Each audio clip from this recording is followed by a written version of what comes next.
Bueno, muy buenas tardes. La conferencia de hoy la dedicamos, se la vamos a dedicar a una persona importantísima que cada vez más, afortunadamente, está teniendo pues una mayor presencia, tanto desde el punto de vista político como social, como también profesional, ¿no? que era un personaje que representaba de alguna manera también esa parte de españoles que, siendo, como era el caso de Chávez Nogales, un hombre comprometido en la política, demócrata y republicano, pues, sin embargo, no compartía del todo o se sentía muy incómodo en la situación de radicalismo que en aquellos momentos se vivieron en nuestro país, y eso le propició, evidentemente, pues unos disgustos mayores que cualquier otro, aunque ahí sufrió todo el mundo, pero en este caso se pues esa parte que de alguna manera también se ha llamado la Tercera España, ¿no? O el grupo de personas que él era una persona, se sentía comprometido con hazaña, y era un hombre, como decía, que profesionalmente ha ido creciendo con el tiempo, que el ostracismo de unos y de otros durante casi todo el posfranquismo y casi ya recientemente, hasta hace unos años, no está siendo reconocido. Pues yo creo que es una persona que hoy en día es muy necesaria reivindicarla. Hoy en día y siempre, porque nuestra historia sigue siendo muy permanente, nuestra historia sigue siendo de muy lento recorrido. La sociedad española seguimos todavía con muchos matices y con muchos perfiles todavía muy parecidos, desde mi punto de vista, a los acontecimientos políticos que se dieron en aquel momento. Efectivamente, no el grado de beligerancia, pero sí hay matices que yo personalmente sí los identifico muy similares. Bueno, hoy tenemos también darle las gracias a Pedro Ingelmo, que él va a comentar su conocimiento del personaje y lo que para él, pues en su momento, cuando comenzó a estudiar periodismo, cómo se trató y evidentemente también cómo ha evolucionado en el tiempo. Y él va a ser esa semblanza de Chávez Nogales. Deciros que mañana tenemos ya para cerrar las jornadas la película, el documental Ciudadano Negrín, que recomiendo a todos los que no lo hayáis visto, que bueno, va a ser un buen colofón que nos va a permitir pues aproximarnos definitivamente pues a la personalidad de este estadista español y gran investigador que, como ya hemos comentado en otras ocasiones, pues vio truncada su vida profesional por la guerra. Después tendremos un coloquio, después de ver el documental, y con ese último actividad pues concluiremos esta jornada, para celebrar el 80 aniversario del exilio español, que, como hemos comentado en otras ocasiones, pues hemos tenido la oportunidad que desde Jerez sea la primera ciudad de España que ha empezado a conmemorar pues ese acontecimiento tan importantísimo y tan vigente, y siempre hacerlo desde la clave de desterrando el odio, desterrando los rencores, desterrando siempre la intolerancia, ¿no? Que es lo máximo, que siempre a lo que debemos de aspirar, a desterrar la intolerancia, a respetar siempre la palabra del otro, las posiciones del otro. Con ese espíritu se han hecho y se están haciendo todas estas actividades que estamos tratando aquí en el Alcázar, también como los reconocimientos que hemos hecho a la figura de Manuel Quirós en su casa, una persona también pues bueno, que estuvo en la entrada de París y continuó la guerra de España en la resistencia. Y ayer también tuvimos la oportunidad a un familiar de un campo de concentración que estuvo en los campos de concentración. Bueno, pues el espíritu, lo que quiere decir, el espíritu es ese, el espíritu es de tolerancia, el espíritu es de concordia, el espíritu es de superarnos a nosotros mismos, ¿verdad? Para no repetir las cosas feas que en nuestra historia tenemos. La tienen todos los países y la nuestra fue verdaderamente grave y verdaderamente difícil, porque alcanzar el nivel de confrontación que alcanzamos en aquellos tiempos, esperemos que nunca más vuelva a repetirse. Sirvan estas palabras de intrusión y se la voy a pasar ahora el turno a Pedro Ingelmo, periodista del Diario de Cádiz. Muchas gracias. Pedro. Gracias, Paco. A ver, yo voy a ser muy breve porque nos tenemos que meter rápidamente en faena con ese gran periodista que fue Chávez Nogales. Yo quería contaros un poco mi experiencia como periodista con Chávez Nogales, que básicamente, como casi todos los periodistas de España, es ninguna. Ahora todo el mundo reconoce a Chávez Nogales, todo el mundo parece que Chávez Nogales ha existido siempre. Vamos a ver, yo estudié periodismo en la Universidad Complutense de Madrid entre los años 1983 y 1988. Había una asignatura que era Historia del Periodismo Español. Es verdad que hace mucho tiempo de aquello. Yo no recuerdo que, por lo menos, mi profesor de Historia del Periodismo Español me señalara a Chávez Nogales en ningún momento. Es verdad que en el libro que estudiábamos de Vázquez Montalbán existía una pequeña reseña, pasaba por ahí, incluso, como hablaba bien ahora con Maribel, se le tenía más como escritor que como periodista, cuando curiosamente se mencionaba, por ejemplo, a Ramón J. Sender, que era más escritor que periodista como periodista. Ramón J. Sender, por ejemplo, cubrió, si se puede decir así, el caso de la matanza de Casas Viejas. Durante mucho tiempo se ha considerado como uno de los grandes reportajes del periodismo español. Bien, Ramón J. Sender, como descubrió mi compañero Tano Ramos en un libro sobre Casas Viejas, que fue premiado con el premio Comillas, Ramón J. Sender llegó tarde, contó los hechos por referencias, hizo mal periodismo. Sin embargo, por aquella época Ramón J. Sender era el gran periodista y Chávez Nogales, al parecer, un escritor por ahí, que había escrito algo de Belmonte. Sin embargo, yo sí tuve contacto con el periodismo de Chávez Nogales por casualidad. Hice un trabajo sobre el periodismo en la República, entonces no existía Google, y me fui a la Hemeroteca Nacional. Y allí tomé contacto con algunos escritos que ahora ya no me acuerdo de Chávez Nogales. Me llamó la atención porque escribía distinto. Era otro tipo de periodismo que enclavar en aquellos años, ¿no? Luego, curiosamente, y al parecer es culpa de Maribel, me dice ella, que se dijo que, claro, que Chávez Nogales, ahora lo dice todo el mundo, inventó el nuevo periodismo americano. Porque, claro, nosotros en la facultad en los años 80 queríamos hacer lo que nos enseñaban, que era Hunter Thompson, Tom Wolfe, Truman Capote, Guy Talese. No existe ningún parecido entre Chávez Nogales y el periodismo americano, por una sencilla razón. En el nuevo periodismo americano, el periodista era el protagonista. En Chávez Nogales, nunca, en ningún texto que vemos, él es el protagonista. Él simplemente está en el sitio. Y eso sí que era una novedad. Claro, todo eso se ve a posteriori. Es curioso que haya tenido que ser una profesora de literatura, al final, catedrática de literatura, quien, empezando a finales de los 90, es decir, que es que Chávez Nogales es, siendo la principal figura del periodismo del siglo XX, lo descubriéramos a finales del siglo XX.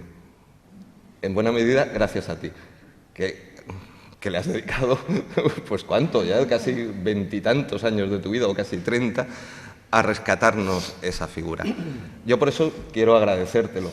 Ahora Chávez Nogales está en todos los temarios de periodismo de cualquier facultad y, bueno, no es que estudiar periodismo hoy sirva para gran cosa, pero por lo menos quien sale de las facultades sabe quién es Chávez Nogales. Cuando yo salí de la facultad en 1988 no sabíamos quién era Chávez Nogales. Y eso forma parte de ese exilio. No quiero contar mucho más.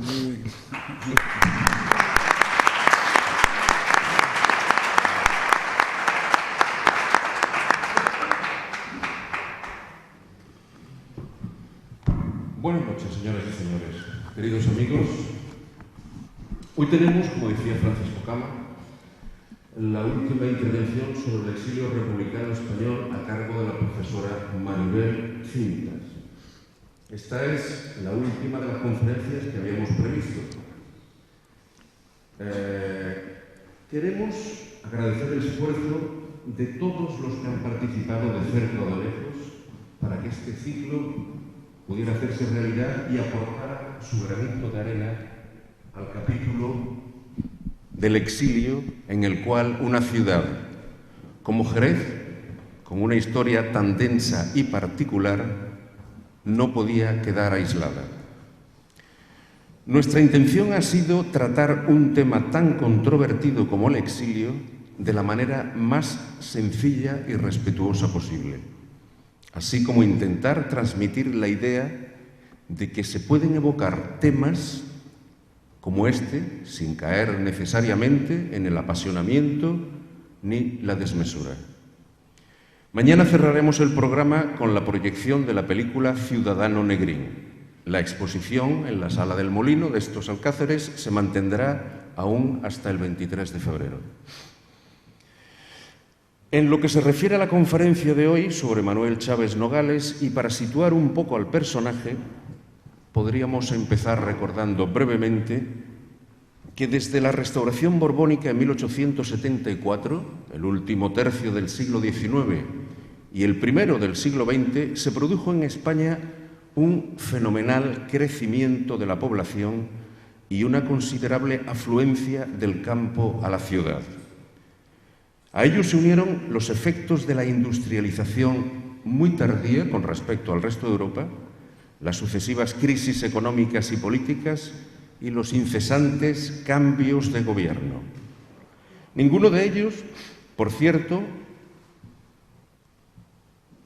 de los que habían conseguido llegar al poder, pudieron dar respuesta a las necesidades de un país en ebullición, en el que se había reducido no poco la proporción de campesinos y el índice de analfabetismo, a la vez que habían aumentado las ansias de dejar atrás una España oscurantista y alcahueta. Pues bien, en este contexto tan particular, el fin de la monarquía y la llegada de la República creó grandísimas expectativas. Pero el desencanto al constatar que la República no venía con una varita mágica bajo el brazo para resolver a toda prisa el aluvión de carencias y problemas enquistados durante siglos, no tardó en fomentar el escepticismo, las divisiones y los conflictos. También convendría recordar algo a lo que no se alude con frecuencia, y es que en ese momento existía una desinformación generalizada. Los únicos medios informativos eran la radio, para quienes podían permitírselo, y la prensa, para quienes sabían leer y tenían la costumbre de hacerlo. Hoy mismo vemos que no todos los que saben leer leen la prensa. Imaginemos, pues, en esa época. A esta fragmentada información se unía la exclusiva propaganda de cada partido político, la lectura de que todo ello hacía la Iglesia y las iglesias, y por último la versión de la realidad en boca de cada uno de aquellos españoles. Imaginemos si hoy, con todos los medios a nuestro alcance, ya son pocos los que logran ponerse de acuerdo, ¿cómo sería en aquellos años? En esa realidad, en ese laberinto, como lo llamara Gerald Brennan, sobresale la figura ecuánime de Manuel Chaves Nogales. El resto ya lo conocemos: la guerra, el exilio, la dictadura, la transición, la obsesión por reescribir la historia, los expertos de pasillo y los que torean desde la barrera. Decíamos el primer día que la historia no es un salchichón que se pueda cortar en rodajas para que cada cual elija la que más le guste o la que más le convenga. Eso no es la historia. La historia merece todo el respeto. Y si tanto nos las damos de haber comprendido algo, lo lógico sería que nos acercáramos a ella con más humildad, con más serenidad, entre otras cosas porque no nos pertenece a ninguno, sino absolutamente a todos. No conviene perder la memoria, pero tampoco encerrarse en el pozo del rencor. La generosidad es el arma más contundente. Decía un viejo exiliado, ya desaparecido desafortunadamente, y no exento de razón, que Juana la Loca tenía la mala costumbre de vivir con el cadáver de su marido, y que mientras que las nuevas generaciones en España no consiguieran enterrar a los muertos sin perder la memoria, no acabaría esta tragedia. Pero bueno, volviendo al tema que nos ocupa, que es el de Manuel Chaves Nogales, podríamos decir que de Maribel Cintas, al igual que el resto de las personas que han intervenido esta semana, el dato más notorio, sin quitarle importancia al aspecto académico, es el de su trabajo posterior, su tesón, el momento en que debe elegir un tema para elaborar su tesis y el doctor Reyes Cano le sugiere a Manuel Chaves Nogales. Le proporciona algún que otro artículo y aprovecha para hablarle de los intelectuales que habían intercedido por él, lamentándose del olvido y abandono en que se le tenía. A partir de ahí, Maribel se pone a buscar todo lo relativo a este gran desconocido. Y lo hace, en primer lugar, con una minuciosa búsqueda de sus familiares, sus hijos Pilar, Pablo y Juncal, quienes le proporcionan algunos elementos humanos, pero escasos de su profesión, por haberse separado de él muy temprano a consecuencia de la guerra y posterior exilio.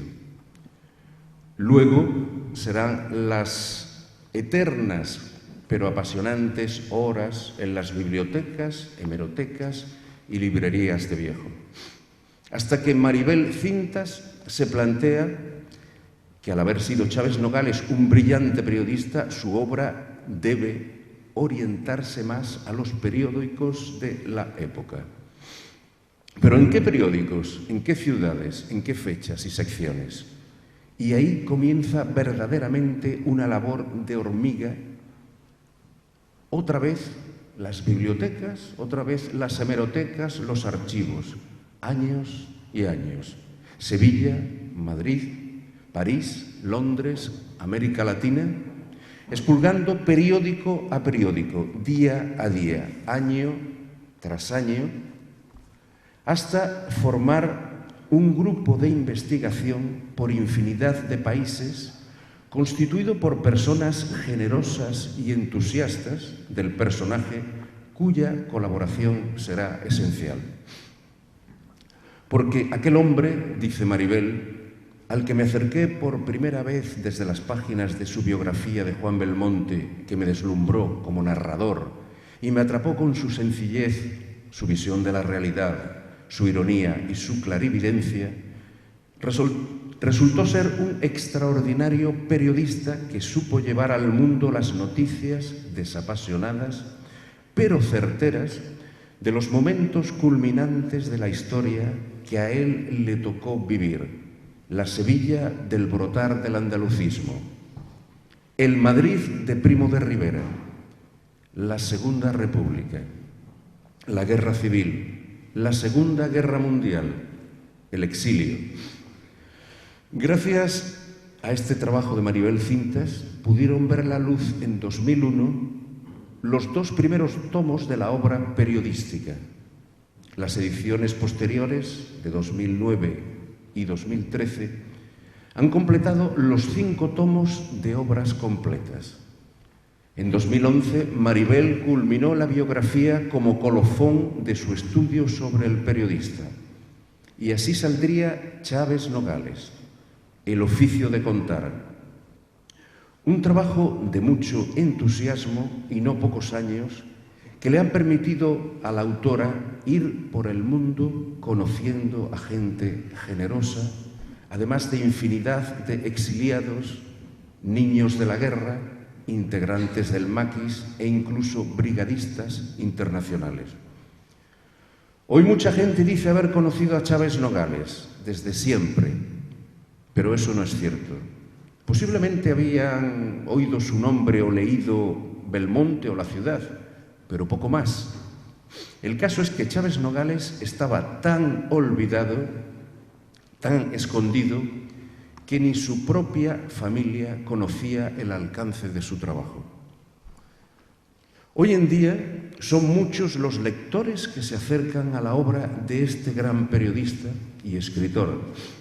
Muchísimos los artículos que se escriben o lo mencionan, sin olvidar los jóvenes universitarios que se entusiasman con su lectura.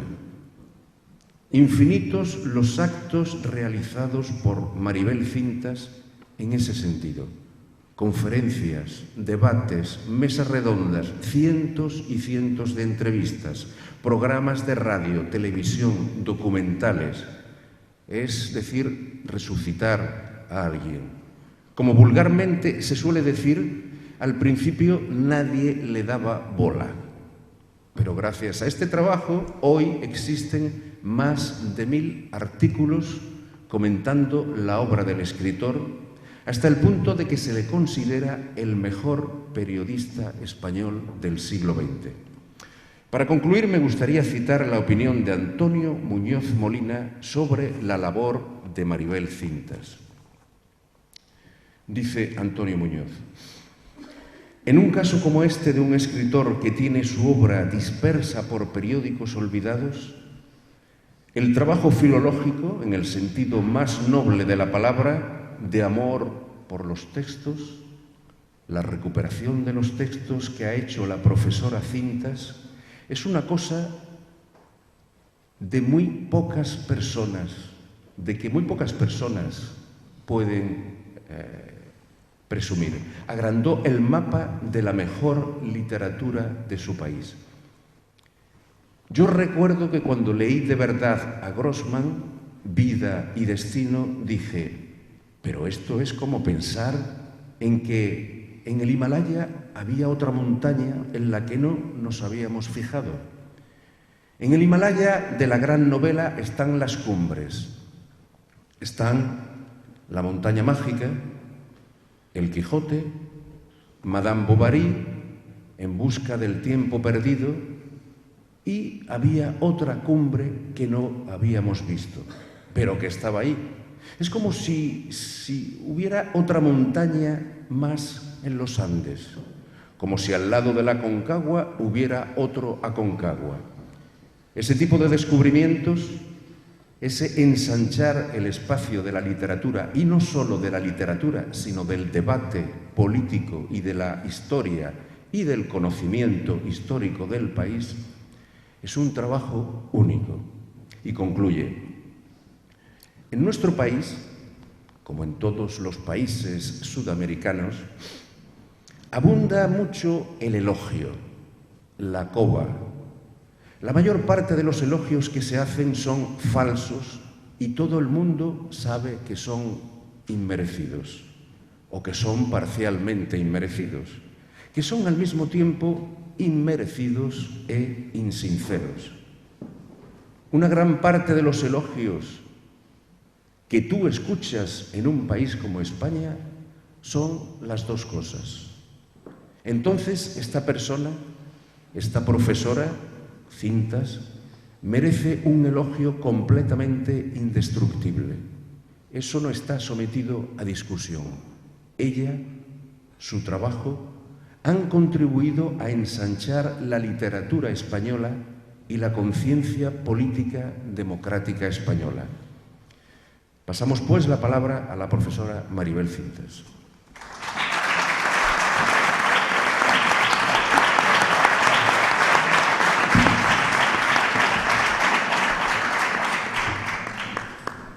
Buenas noches.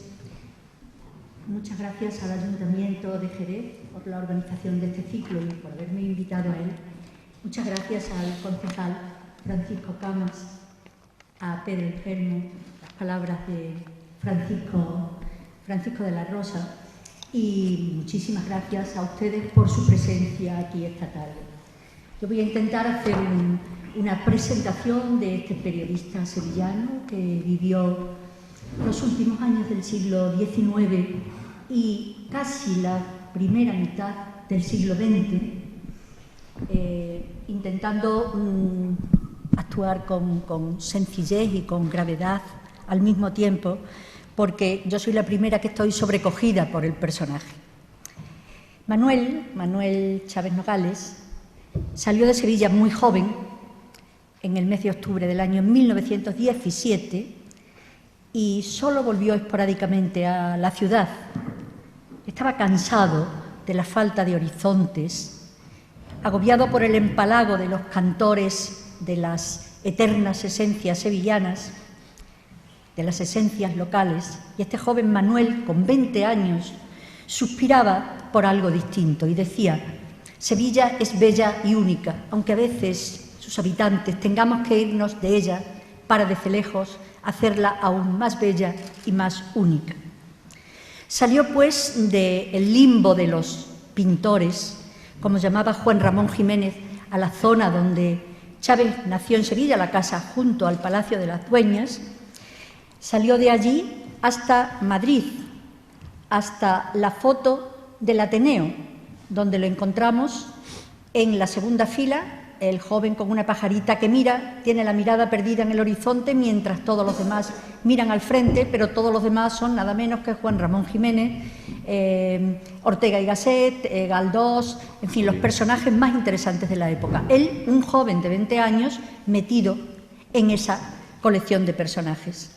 Porque él lo que quería era cambiar la profesión, él quería cambiar la silla de la redacción que ya había conocido en Sevilla desde los 14 años, cuando acompañaba a su padre a la redacción del Liberal. Su padre era el redactor jefe del periódico El Liberal de Sevilla, y él lo acompañaba aprendiendo el oficio, única manera de aprender el oficio del periodista en estos años, y él quería cambiar esa manera de hacer periodismo. Quería cambiar la silla de la redacción por los caminos de España, por los caminos de Europa, del mundo, a ser posible. Quería salir del periodismo, del plumilla ágil, hábil en farfollas literarias, a la realidad, simplemente. Salir de una España que vivía de espaldas a una Europa convulsa, una Europa que vivía una desoladora y aniquiladora guerra mundial, estamos en el año 17, y que vivía además el final de una conmocionante revolución rusa, de la que solo nos llegaba, por lo menos hasta Sevilla, solo llegaba el colorín reivindicativo y consolador. Los trabajadores habían conseguido en Rusia acabar con el imperio de los zares y habían liquidado las vidas de todos aquellos autócratas. 1917, y el pueblo triunfa. Primero va a Córdoba, donde pone en marcha el diario La Voz. Después a Madrid, a el periódico Heraldo de Madrid. Estos son los talleres de ese periódico. Publica su primer libro, La ciudad, dedicado a Sevilla. La ciudad es Sevilla. Y gana inmediatamente el premio Mariano de Cavia como reporter, como se llamaba en la época, que acompaña a una aviadora, Ruth Elder, que había atravesado el Atlántico en solitario, y él es de los pocos periodistas que consiguen subir al avión donde viene la aviadora y acompañarla en un vuelo de Lisboa a Madrid. Todos los periódicos madrileños hablan de él, de su agresividad, de su juventud, de su empuje. Él se siente muy atraído por el avión. El avión, ese nuevo invento que solo usan los arriesgados, subyuga a Manuel. Él irá tras la noticia, ya que la noticia tiene las puertas cerradas en España. Y va a recorrer, en este periódico, Heraldo, enviado por este periódico Heraldo de Madrid, va a recorrer 10.000 kilómetros por Europa hasta Rusia para ver en qué ha quedado la revolución a los 10 años de gobierno bolchevique. Tengamos en cuenta que montarse en un avión en ese momento era toda una aventura, porque los aviones no tenían ventanas, volaban mucho más bajos, pero se pasaba un frío impresionante, y además difícilmente aterrizaban donde se habían propuesto, y normalmente el aterrizaje era forzado, es decir, que acababa en un accidente. Pues con estos vuelos recorrió 10.000, nada menos que 10.000 kilómetros por toda Europa y por toda Rusia. con esa función o con ese interés que estoy señalando, ver cómo viven los rusos a los 10 años de la revolución bolchevique. Lo cuenta, este es el anuncio en la prensa del vuelo que va a hacer Chávez Nogales. Podemos imaginarnos cuántas veces subió y bajó de un avión y cuántos aterrizajes forzosos tuvo en todo ese periplo de nada menos de 10.000 kilómetros. Ese vuelo le sirve para contar lo que ve en un reportaje que se titula La vuelta a Europa en avión, un pequeño burgués en la Rusia roja. Es el año 1928 y ese reportaje aparece publicado en Mundo Latino. Es consciente en este año 1928, como el propio título indica, es consciente de que tiene una mirada de pequeño burgués, con lo cual, al declararlo, soy un pequeño burgués, ya esto le permite no tener que estar explicándose continuamente. Este reportaje es un reportaje censurado, salió censurado, era el momento de Primo de Rivera, pero acompañado de imágenes, de fotografías realizadas desde arriba, por tanto, imágenes aéreas insólitas de las ciudades por las que va atravesando, de Europa y de la URSS, realizadas por el propio Chávez Nogales.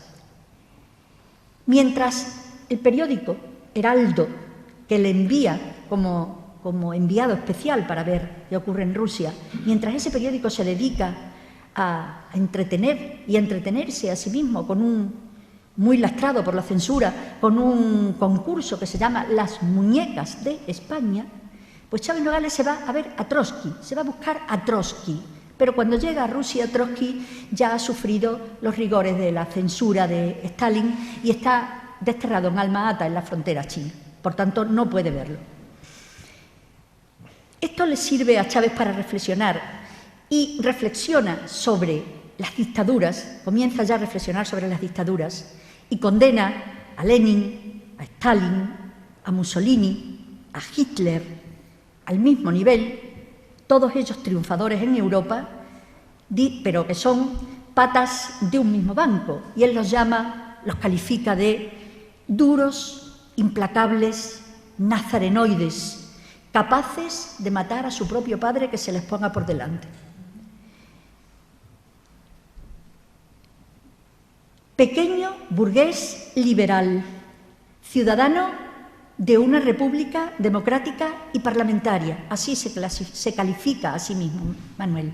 Y así pasó, contra viento y marea, contra bolcheviques, mencheviques, rusos blancos, filonazis, fascistas, fascistoides, anarquistas, comunistas, federalistas, independentistas, defendiendo la democracia como punto de partida elemental y básico.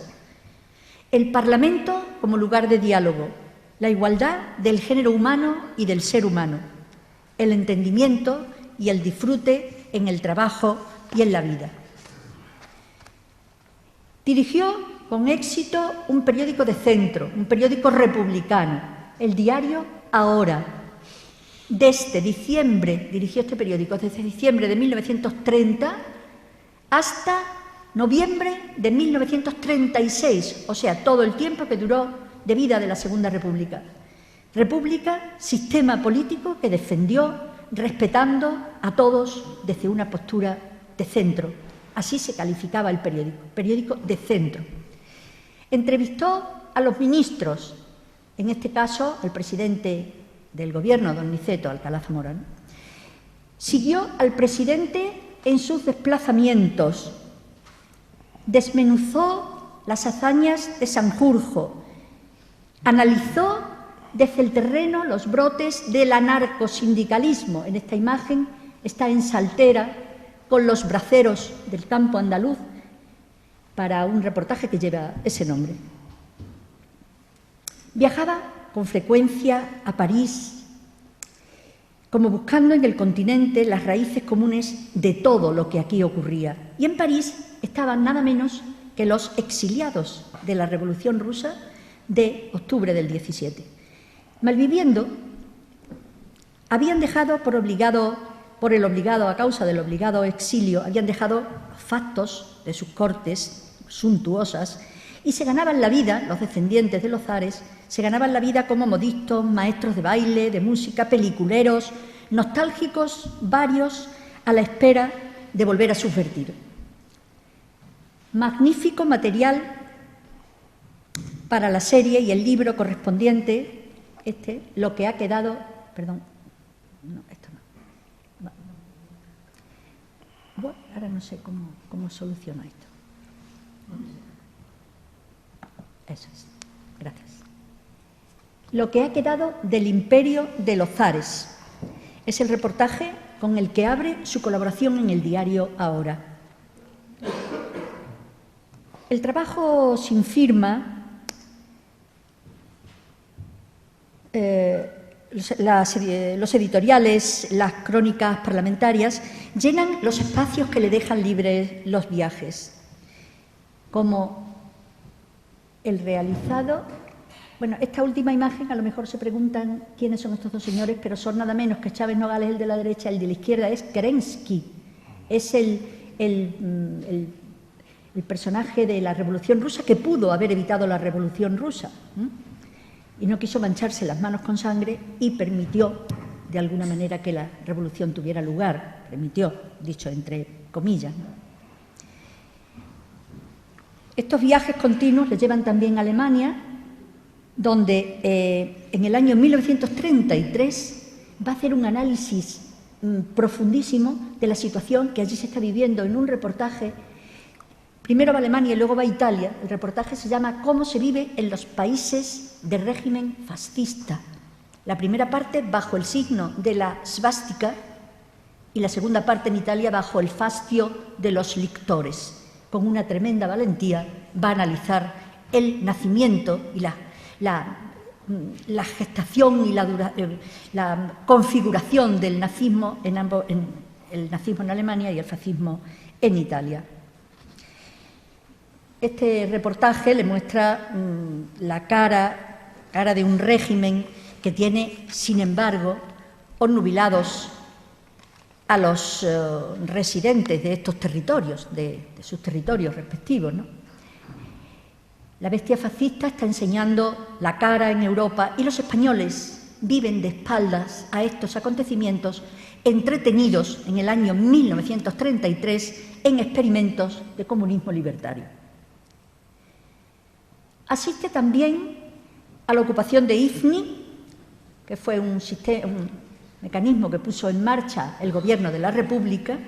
Asiste a la ocupación de Ifni por las tropas españolas, único representante de España junto al coronel Capaz y su ayudante, y tras sufrir algún que otro accidente aéreo, cuenta la estancia en territorios africanos en un reportaje que lleva por título «La última empresa colonial española».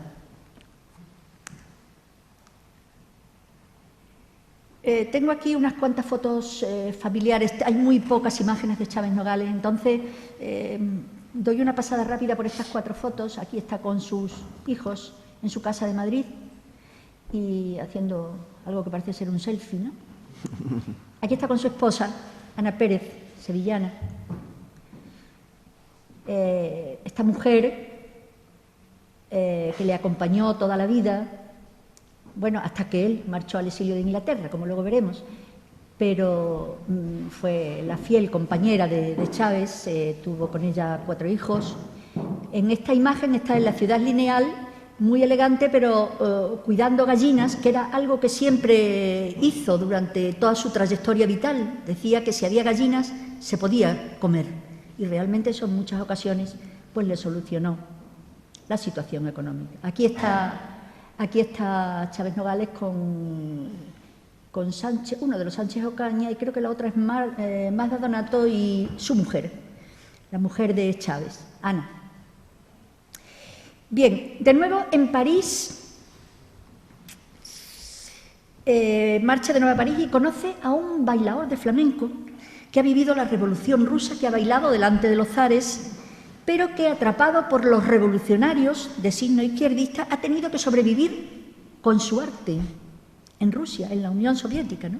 Yendo de un lado para otro de la inmensa Rusia a fin de salvar la vida y vestido de flamenco, dice Chávez, un traje muy adecuado para una revolución. Ni John Red, que escribió Los 10 días que estremecieron el mundo, ni otro cualquiera que haya pretendido contar qué fue la Revolución Rusa, lo consigue hacer de una forma más ajustada, más irónica y más verídica que este libro, el maestro Juan Martínez, que estaba allí. Maestro Juan Martínez, que ha conocido en los cabarets de París, que le cuenta cómo ha vivido la Revolución y que Chávez aprovecha para componer este reportaje novelado de la Revolución Rusa. Se publicó en estampa en el año 1934 y el reportaje introduce en el ambiente de la República un aire nuevo, un aire clarividente, ilustrador y aliviador, porque hay que pensar que en el año 34 en España se estaba muy por la Unión Soviética. La presencia de este libro, con un bailador de flamenco que cuenta todas las barbaridades que han ocurrido en la Revolución Rusa, vino a ser un verdadero revulsivo en esta España republicana llena de conflictos, desencuentros, tropiezos.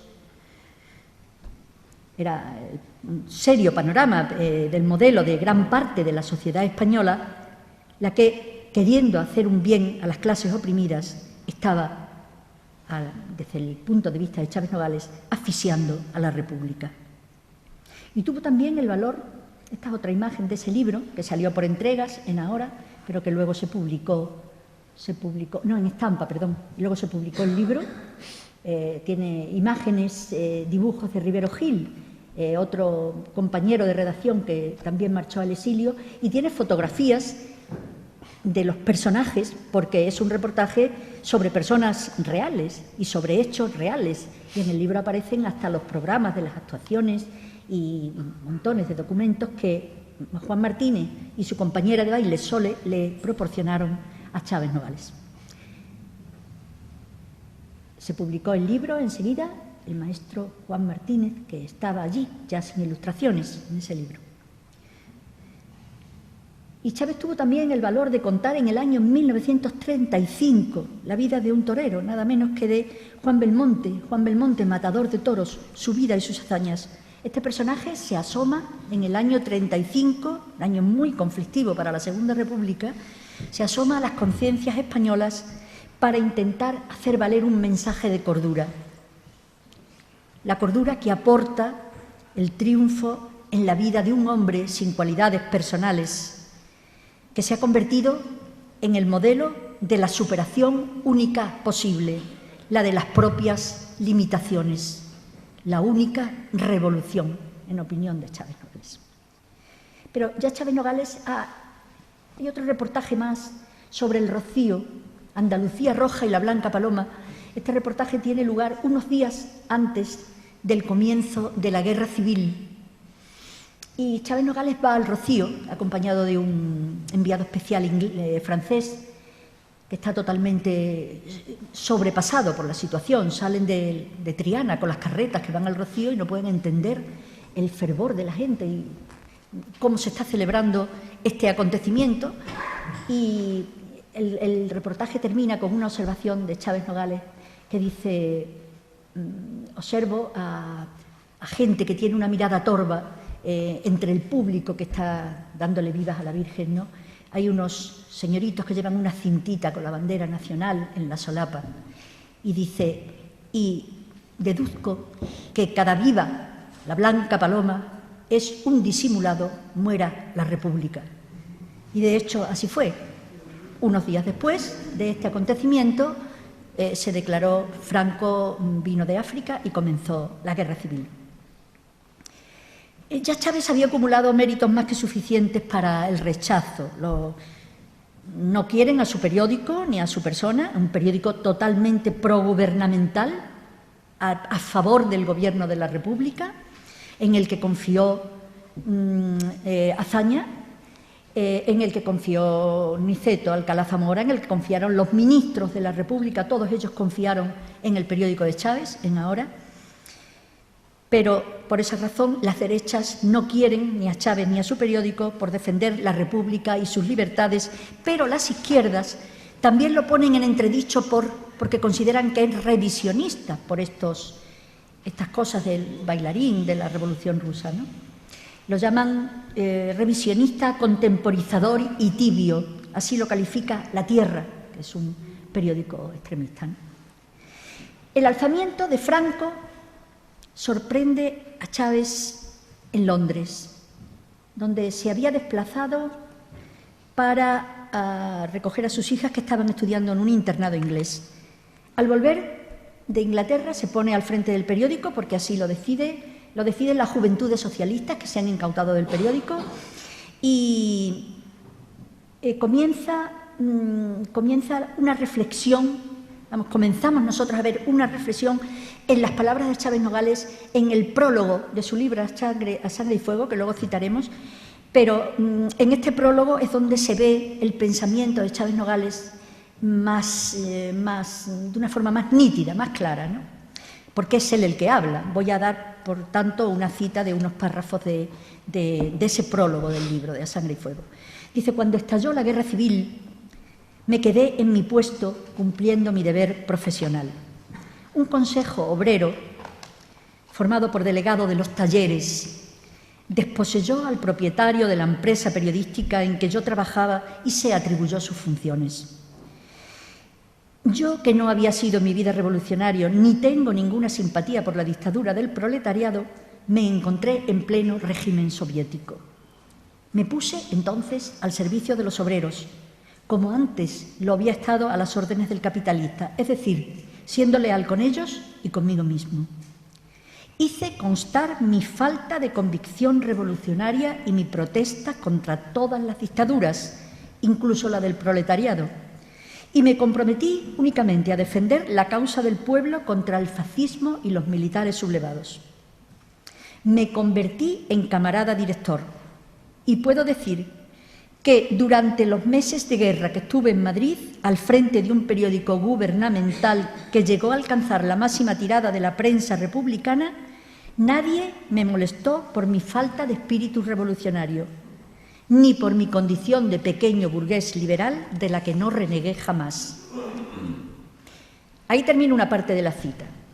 La situación tras el golpe de Franco no se sostiene para la República, como es bien sabido. El Gobierno se traslada a Valencia en noviembre de 1936 y Chávez también con el Gobierno, según su propia confesión. La situación en Madrid es cada vez, y para la República es cada vez más difícil. Incluso pide mancharse las manos de sangre. Y ahí dice Chávez Nogales: de mi pequeña experiencia personal puedo decir que un hombre como yo, por insignificante que fuese, había contraído méritos bastantes para haber sido fusilado por los unos y por los otros. Me consta por confidencias fidedignas que aún antes de que comenzase la guerra civil, un grupo fascista de Madrid había tomado el acuerdo perfectamente reglamentario de proceder a mi asesinato, como una de las medidas preventivas que había que adoptar contra el posible triunfo de la revolución social, sin perjuicio de que los revolucionarios, anarquistas y comunistas considerasen por su parte que yo era perfectamente fusilable. Me fui cuando tuve la íntima convicción de que todo estaba perdido y ya no había nada que salvar, cuando el terror no me dejaba vivir y la sangre me ahogaba. Cuidado, en mi deserción pesaba tanto la sangre derramada por las cuadrillas de asesinos que ejercían el terror rojo en Madrid como la que vertían los aviones de Franco asesinando mujeres y niños inocentes. Sin grandes aspavientos, sin dar a la vida humana más valor del que puede y debe tener en nuestro tiempo, ni a la acción de matar más trascendencia de la que la moral al uso pueda darle, yo he querido permitirme el lujo de no tener ninguna solidaridad con los asesinos. Para un español, quizá sea este un lujo excesivo. Es preferible meterse las manos en los bolsillos y echar a andar por el mundo, por la parte habitable del mundo que nos queda, aún a sabiendas de que en esta época de estrechos y egoístas nacionalismos, el exiliado, el sin patria, es en todas partes un huésped indeseable que tiene que hacerse perdonar a fuerza de humildad y servidumbre su existencia. De cualquier modo, soporto mejor la servidumbre en tierra ajena que en mi propia casa. Fin de la cita. Manuel sale al exilio de París sin soltar la libreta, escribiendo al ritmo del desplazamiento, publicando en La Nación de Buenos Aires lo que ocurre en España al mismo tiempo que está ocurriendo. Pero en Buenos Aires y en Chile y en Nueva York y en Inglaterra y en Francia, Cuba, Canadá, México, hasta en Nueva Zelanda, los 11 relatos que constituyen el libro A Sangre y Fuego recogen lo ocurrido entre el julio del 36 y enero-mayo de 1937, vivido por el periodista o contado también por los que huyen del horror. Es el libro más divulgado de Chávez Nogales. Lo forman, ya digo, 11 novelas o relatos breves, novelados, basados en la realidad, con personajes reales, con los que el autor quiere destacar el dramatismo de las situaciones, pero también quiere destacar la obcecación, la rigidez, la crueldad, la estupidez, la desorientación de sus protagonistas. Sale al exilio de París. Carmen Negrín nos habló el otro día de cómo el exilio, incluso en la entrevista que salió en la prensa, el exilio a veces no es menos, sino que es más. Quizá con el tiempo, no al principio, ¿no? Porque el exilio no siempre permite conocer la mejor cara de una persona. Es difícil triunfar en tierra ajena cuando no se conoce la lengua, no se tiene trabajo ni protección, cuando hasta tu gobierno te ha abandonado. La diáspora de la guerra civil había echado fuera de los confines de España a intelectuales, profesionales, periodistas, profesores universitarios, investigadores, científicos, juristas y gente corriente que tenía que volver a construir sus vidas de la nada, sin más recursos que sus manos y su ideología. Se forman cadenas de solidaridad. A la casita alquilada de los arrabales de París llegan cada día exiliados de todas las tendencias. Nunca vi en mi padre rencor o resentimiento, comenta Pilar, la hija mayor de Chávez. En aquella casa se hacían tortillas de patatas y en reuniones fraternales se cantaba cantes andaluces, se comentaban las noticias o se celebraba la venta de los derechos de Belmonte a Leslie Charteris, el creador del personaje del Santo, Simon Templar, conocido en la televisión, con el que Charteris consiguió fama mundial, llegando incluso a realizar ediciones donde el nombre del autor no aparecía. Con los derechos de la venta del libro, a este personaje se invitó a ostras a los refugiados españoles que acudían a la casa de Montrouge, donde vivía Chávez con su familia, y por la mañana, a primera hora, alguien de la familia cogió una moto y repartía un pequeño periodiquillo que se llamaba Spring, lo llevaba a las embajadas y a los consulados, básicamente a los latinoamericanos, con noticias de la guerra de España. Por el día, en los primeros tiempos, acompañaba a Pilar, a su hija Pilar, al hospital para tratarse de una infección que había contraído en Barcelona antes de salir al exilio. Después, ambos, Manuel y Pilar, acudían a echar currículum por las agencias de prensa de París y de esta manera pues acabaron en una agencia de un personaje húngaro que se llamaba Emery Redes, en los campos, tenía su agencia en los Campos Elíseos. Pilar sabía inglés, sabía francés, traducía artículos y su padre, Manuel, los componía para esta agencia de Redes, que se llamaba la Cooperation Press Service, que era una filial de Havas.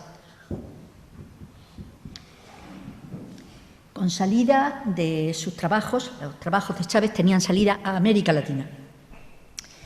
A veces Chávez se encontraba con Baroja, con Marañón y con otros exiliados ilustres, pero Chávez no coincidía con ellos en la consideración, con algunos de ellos, en la consideración del golpe de Franco como mal menor, capaz de poner las cosas en su sitio.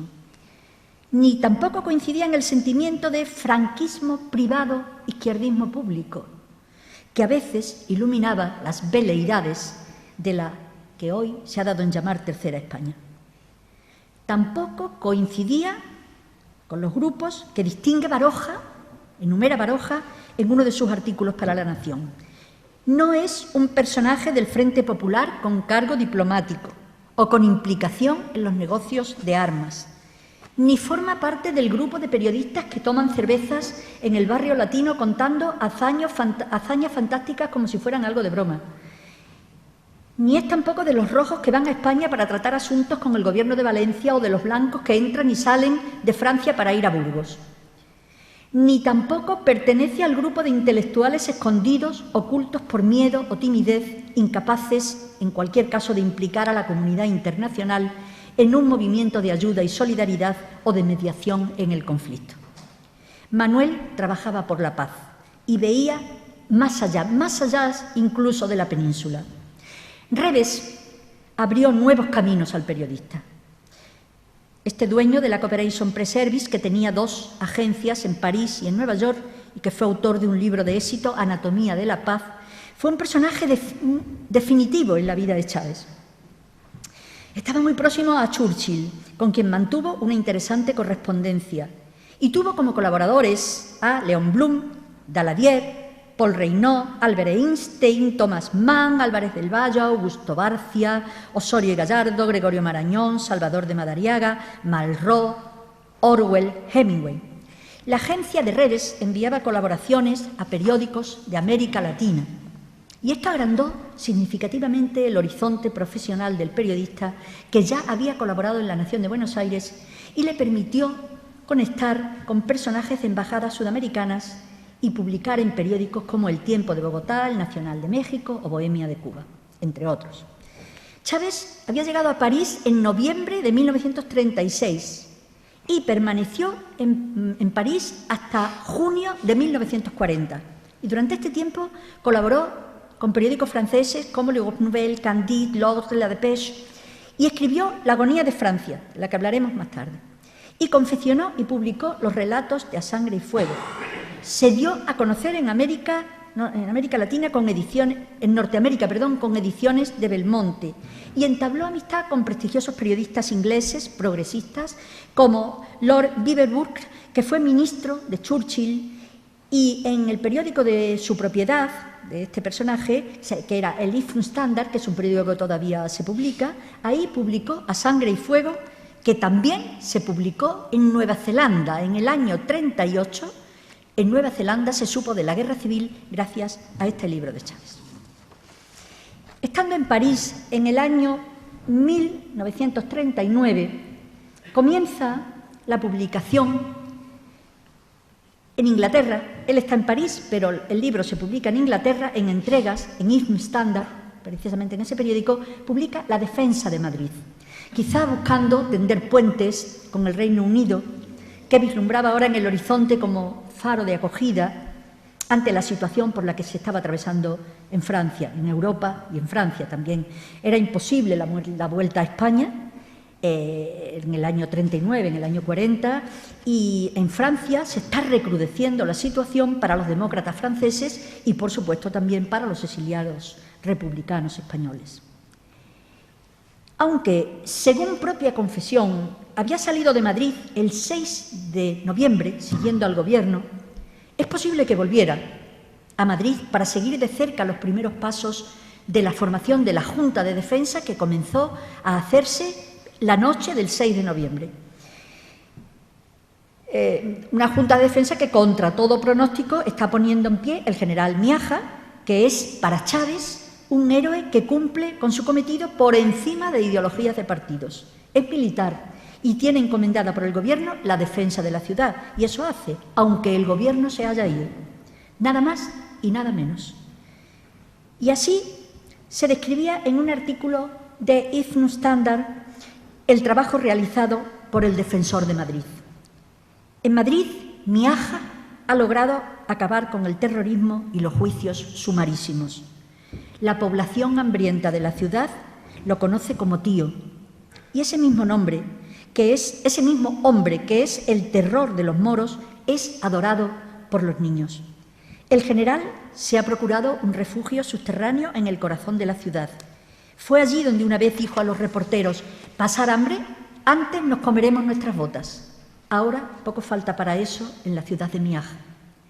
En ese refugio, mientras retumbaban sobre nuestras cabezas los obuses de los nacionales, le pregunté una vez: ¿por qué no apoyó usted a Franco? El general me miró con dignidad y me respondió: «Señor, yo serví al rey hasta que abandonó este país.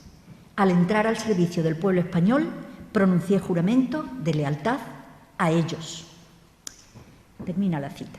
El periodista Chávez Nogales aparece en la mancheta del periódico como director hasta el día 13 de noviembre, pudiendo por ello haber conocido en persona los primeros días de la Junta de Defensa. Aunque La Defensa de Madrid apareció en inglés en este periódico en Standard, se había publicado también en castellano entre agosto y noviembre del 38 en una revista mexicana, Sucesos para Todos se llamaba. Fue un largo proceso de investigación el encontrar este libro, que es una verdadera delicia. Y el relato de cómo lo encontré, pues quiso Antonio Muñoz Molina que lo pusiera en el prólogo de la edición de Renacimiento. Chávez Nogales, integrado en el Comité por la Paz Civil, propugnado por Alfredo Mendizábal, junto con otros muchos intelectuales, creyó quizá ingenuamente, en noviembre del 38, que tantos meses de lucha, tras tantos meses de lucha, ambos ejércitos podrían hacer una parada y reflexionar sobre sus posiciones y objetivos. Opinaba que los contendientes temían más a la paz que a la guerra, decía Chávez Nogales. La victoria absoluta de uno de los dos partidos sobre el otro solo representaría un beneficio positivo para los criminales del partido vencedor, que aspiran a asegurarse mediante la victoria la impunidad de sus crímenes. El 27 de febrero del 39, Francia e Inglaterra reconocían a Franco. Al día siguiente, Azaña presentaba su dimisión como presidente de la República y a la semana siguiente comenzó su exilio en Colons.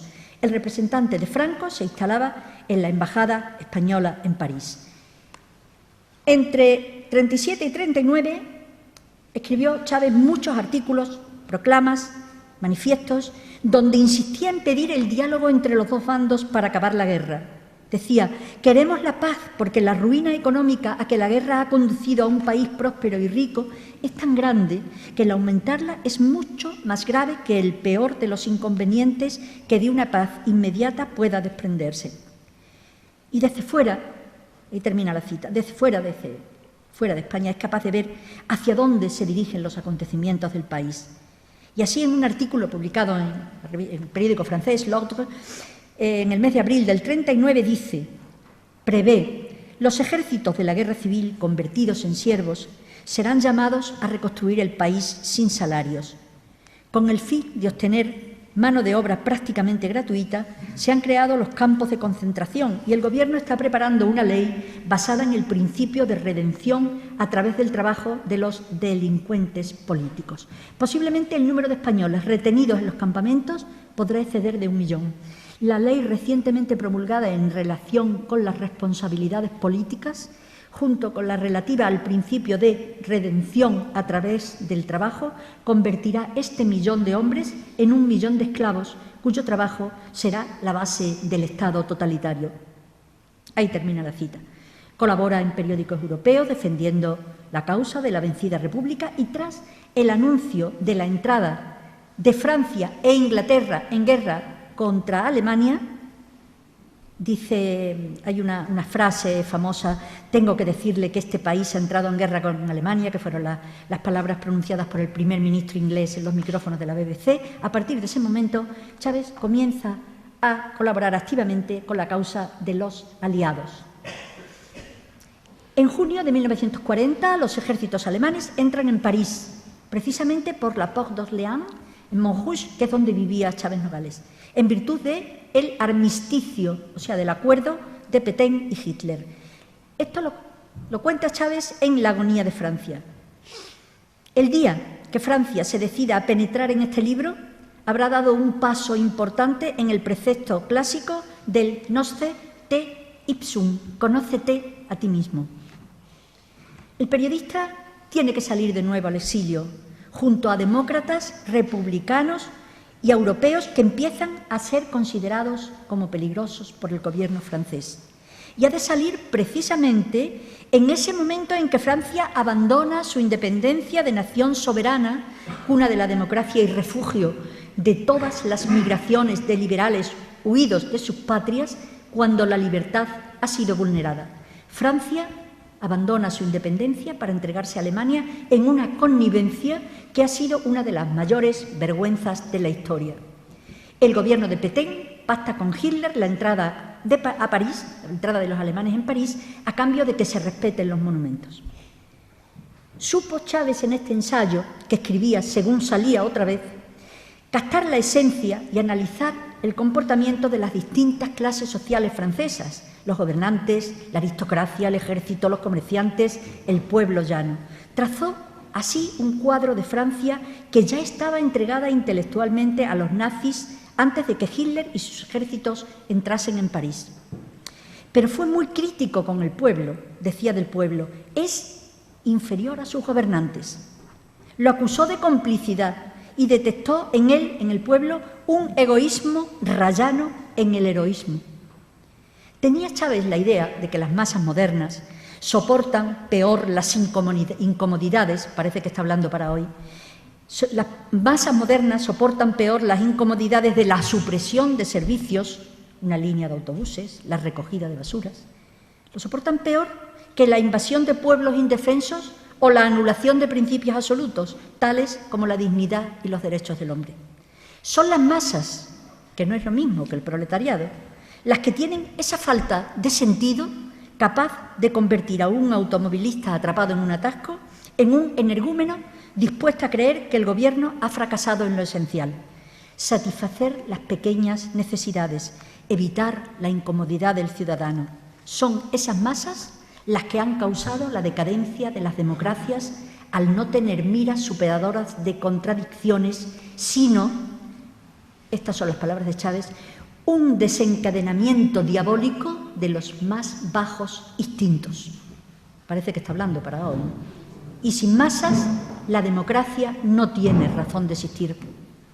Pues este libro se publicó en Montevideo en el año 1941 por un editor que era también del exilio, pero del exilio económico gallego, Claudio García, y se imprimió para que los jóvenes estudiantes de bachillerato de Uruguay supieran lo que estaba pasando en Europa.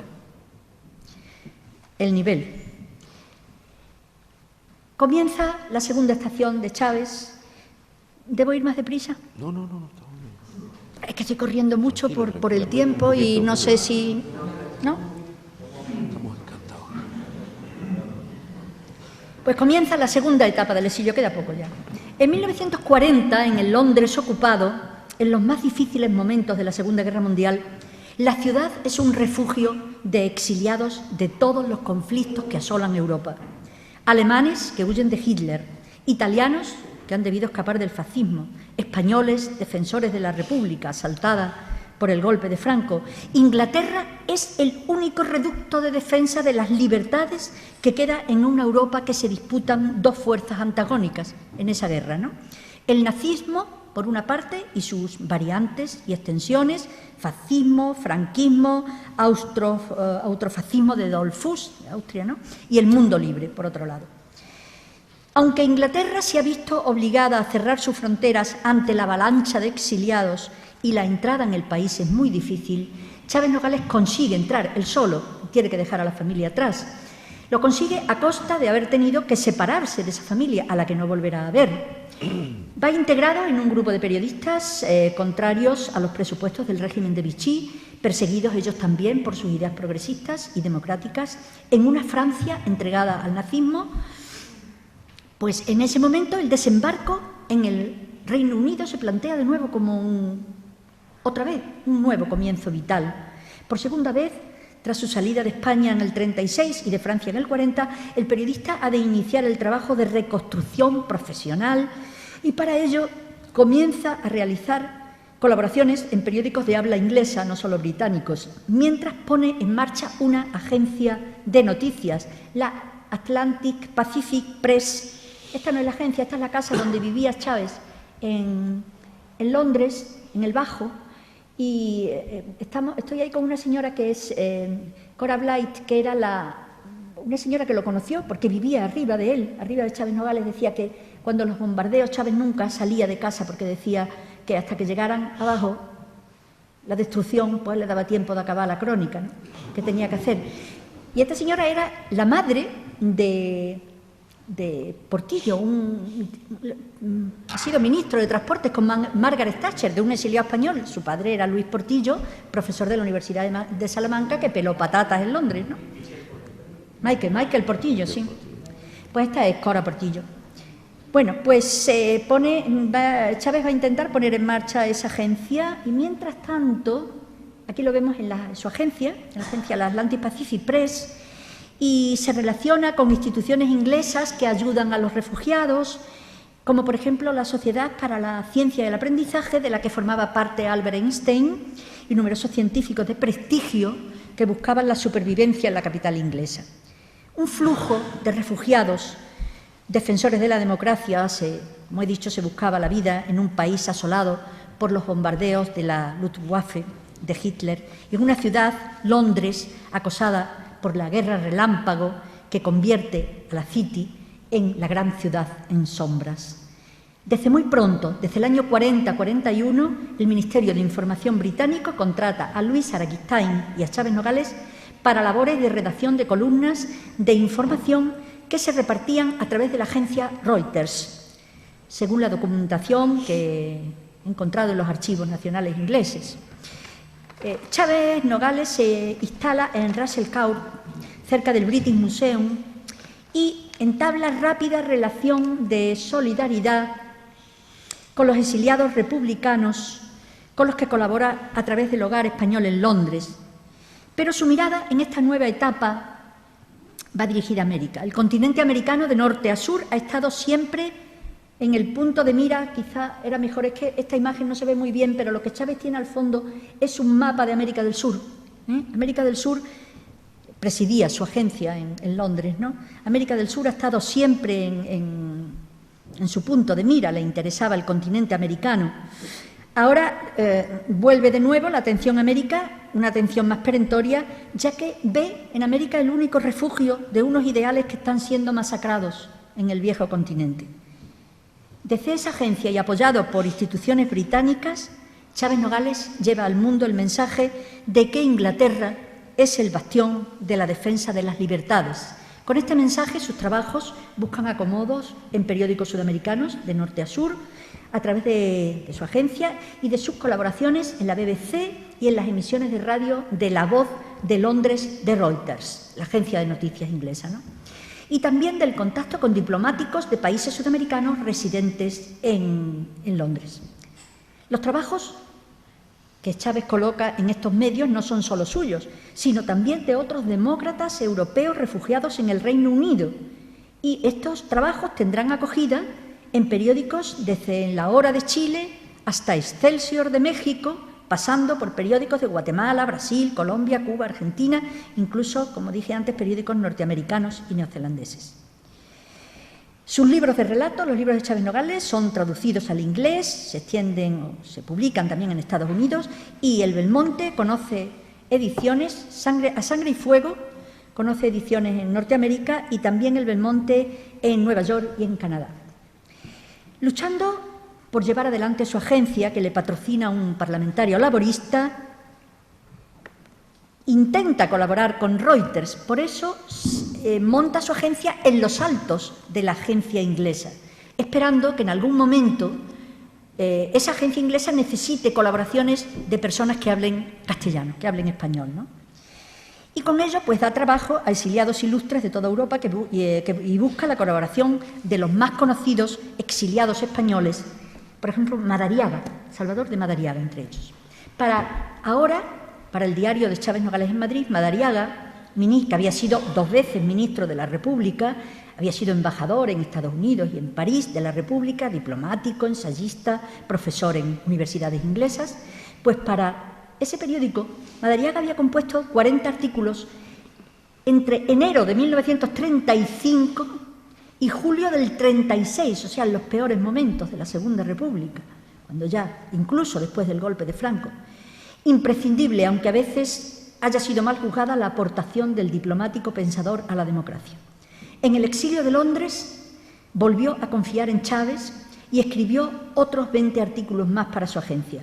Madariaga es para Chávez, en algunos momentos, el intelectual que pone trascendencia y peso al pensamiento liberal, pequeño burgués, demócrata y europeísta, aspecto este último que habría culminado el trabajo intelectual de Chávez si la vida no se hubiera cerrado para él antes de cuajar los primeros atisbos de la Unión Europea. Cuando en estas colaboraciones aparecen varios artículos, hasta 4 o 5, que llevan un título común: Cuando estalle la paz. Tanto Madariaga como Chávez escriben artículos con visión de futuro. ¿Qué pasará cuando acabe la guerra civil, la guerra mundial? ¿Qué puede pasar con Europa? Chávez Nogales hace para la revista, durante este tiempo también, para la revista cubana Bohemia, comienza un ambicioso plan de encuestas a personalidades relevantes de todas las tendencias y nacionalidades que conocen el Reino Unido y finalmente realiza un viaje a Belfast. Aquí está con colaboradores de la agencia, colaboradores suyos, su secretaria Frances Kate a la derecha, que continuó la agencia una vez él desapareció, contemplando los destrozos de la guerra mundial, aquí con el obispo de Canterbury y con su secretaria. Y en agosto del año 42 realiza un viaje a Belfast para componer un reportaje que se llama Con el ejército yanqui en Irlanda. Ella entra en contacto con los soldados americanos acantonados que están esperando la intervención en el desarrollo de la guerra mundial y da cuenta en el reportaje cómo entra en contacto con un joven y multirracial ejército al que ve como savia nueva que América insufla a la vieja Europa aliada para ayuda en la solución de su enfrentamiento con el Eje. Se aprecia en este reportaje claramente la admiración que siente Chávez por las maneras de este ejército y del pueblo americano, por su aire nuevo, carente de rigidez, por su seguridad y confianza en sí mismo, por su profesionalidad, desde la convicción absoluta en la victoria. El nuevo frente al viejo mundo, al que estos soldados vienen a salvar portando la bandera de la democracia y de la libertad. Una juventud llena de fuerza que irrumpe en un mundo viejo agobiado por el peso de su propia cultura y por ello lo llama ejército de Robinsonis o cowboys, frente a la rigidez, compostura y bisoñez de los ejércitos europeos. Jóvenes exploradores frente a veteranos encanecidos y agobiados por la seriedad castrense. En el corazón de la City, con la cúpula de San Pablo al fondo y atravesada por un tren, la calle de los periódicos la calle Fleet Street, acoge la oficina de Chávez. No es pequeño triunfo para un exiliado español colocar su agencia nada menos que en los altos de Reuters, teniendo como vecinos a la United Press, la Société Press, la TAS, la agencia francesa independiente, que tejen vastas redes de comunicación que las mantienen en contacto con los rincones más apartados del globo. Cito de este artículo, cito un párrafo. Nuestra oficina, está orgulloso de su oficina, de su agencia, ¿no? Nuestra oficina es una buena atalaya sobre el curso revuelto de Fleet Street. Por esta calle ha pasado la historia, el cortejo nupcial de Ana Bolena, los cortejos fúnebres de Nelson y Wellington. Por aquí, en alguna taberna cercana, escribía Milton. Vemos desde nuestras ventanas la mole del Daily Telegraph y el palacio de cristal del Daily Express que las bombas han respetado. Por esta calle transita a veces un juez, un personaje que aquí tiene tanta popularidad como un torero en Sevilla y cuyas sentencias se discuten o aplauden por el público como en España se discuten o aplauden las estocadas del torero. Termina la cita. La vida se interrumpe al oscurecer y es entonces cuando la calle queda en exclusiva para los periodistas que se refugian en las cabinas telefónicas, en las redacciones, los talleres de linotipias y los clubs de prensa, mientras las rotativas van vomitando millones de ejemplares para que por la mañana cada inglés tenga su periódico junto al desayuno. porque en efecto Londres es el centro nervioso más importante del mundo y en él el periodista y sus colaboradores, lo cito, en los tiempos que vienen, tanto en la consecución de la victoria como en el alumbramiento del nuevo mundo que habrá de resonar en todas partes, y desde esta antena de Fleet Street nos proponemos captarla, la victoria, y retransmitirla limpia y directamente. Termina la cita. Tras la lucha prevé en efecto la victoria de los aliados, como así fue, pero él ya no estaba para verlo. Cuando aquellos jóvenes anónimos del ejército americano desembarcaron en Normandía el 6 de junio de 1944, hacía apenas un mes que Chávez había muerto en un hospital inglés. Tenía 46 años, una magnífica carrera por delante y el gran dolor de no alcanzar a ver el triunfo en Europa de la democracia por la que toda su vida había luchado. Este es el sepelio, la despedida. No estaba su familia, la familia supo de su muerte un mes más tarde a través de una locución de Radio Tánger, que la oyó su hermano Pablo en Sevilla. Y aquí es donde descansan los restos de Chávez Nogales en un cementerio inglés, en Kew, en Richmond.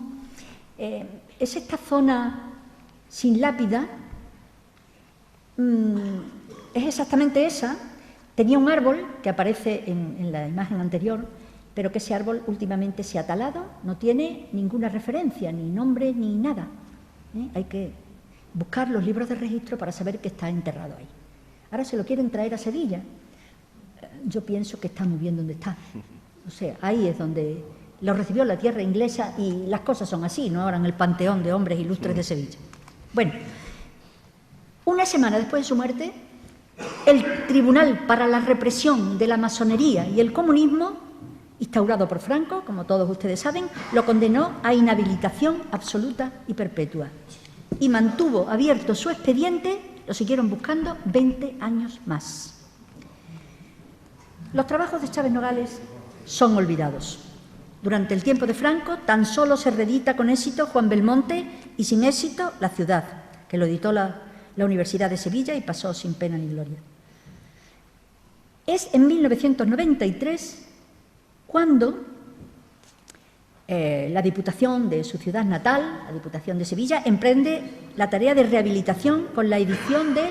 Esta es la obra completa de Chávez. Hay 2 tomos de obra narrativa y 3 tomos de obra periodística. De aquí se han extraído todas las ediciones individuales que se encuentran actualmente en el mercado, como son las de Libros del Asteroide o Renacimiento o Almuzara.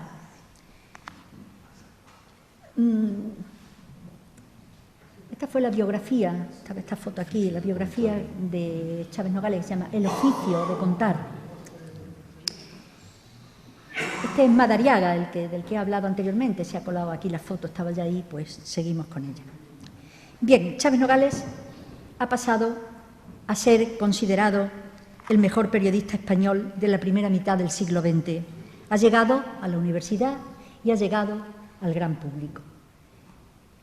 Esta imagen es un busto que realizó para él en el año 29, busto de Chávez, ¿no?, realizada por Emiliano Barral. Seguramente a muchos no les suena el nombre, pero era un personaje muy conocido en la Segunda República. Él hizo los bustos de Pablo Iglesias, de Antonio Machado, tiene una obra inmensa, era muy amigo de Chávez. Chávez Nogales lo convirtió en personaje de uno de los relatos de Sangre y Fuego, que se llama El Tesoro de Briesca. A veces Chávez cambiaba los nombres de personajes o de ciudades. La acción se desarrolla en Illescas y el personaje se llama Arnal, pero en realidad es Barral, el autor del busto, ¿no?, que murió, pues Chávez supo de su muerte en el frente cuando salía hacia Barcelona para el exilio. Y este busto lo tenía una hermana de Manuel, se llamaba Leonor, lo tenía en Sevilla y me ha llegado a mí por unas circunstancias que no vamos a contar ahora, y está presidiendo un archivo que tengo tienen ahí la referencia por si quiere alguien información sobre Chávez Nogales. Tengo todas las obras de Chávez Nogales, primeras ediciones, todas las ediciones que se han hecho de su obra y cómo se ha hecho el trabajo de recuperación. Muchas gracias por haber venido todos estos días al ciclo del exilio, y mañana pues queda la proyección de la película Ciudadano Negrín. Muchas gracias a Maribel Cinta por esta maravillosa conferencia.